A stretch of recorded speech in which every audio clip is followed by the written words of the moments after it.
synonyms for things.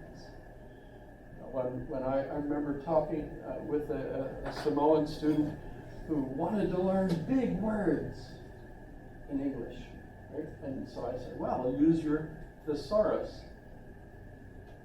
So you get big words from the thesaurus.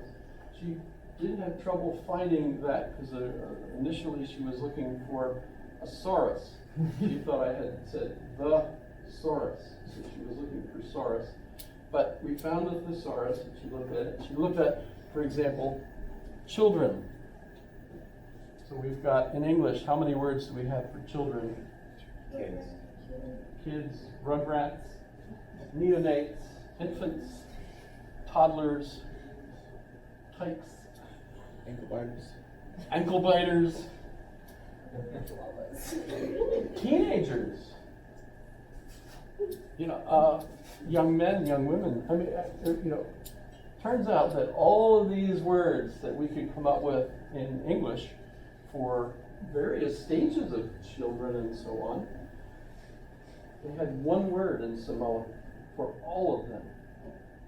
Does that sound right? Samoans? Yes? How many words do you have in a particular language, right? I was talking with a Norwegian the other day, and he said that Norwegian has a lot fewer words in it than English, by quite a lot, right?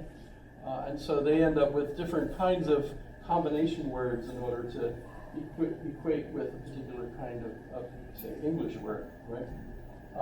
But can you imagine trying to teach a Samoan who has one word for all of those, the nuances of difference between when to refer to someone's child as a rugrat, and a teenager, etc., right? How do you imagine doing that?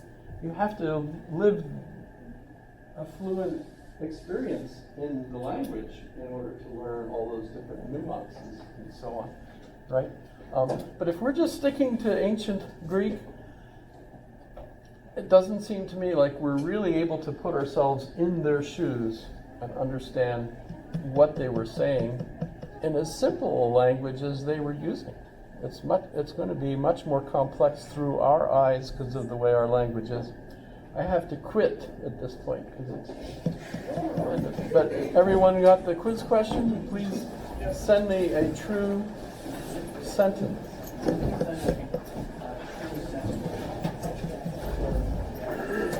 Move on to the ethics.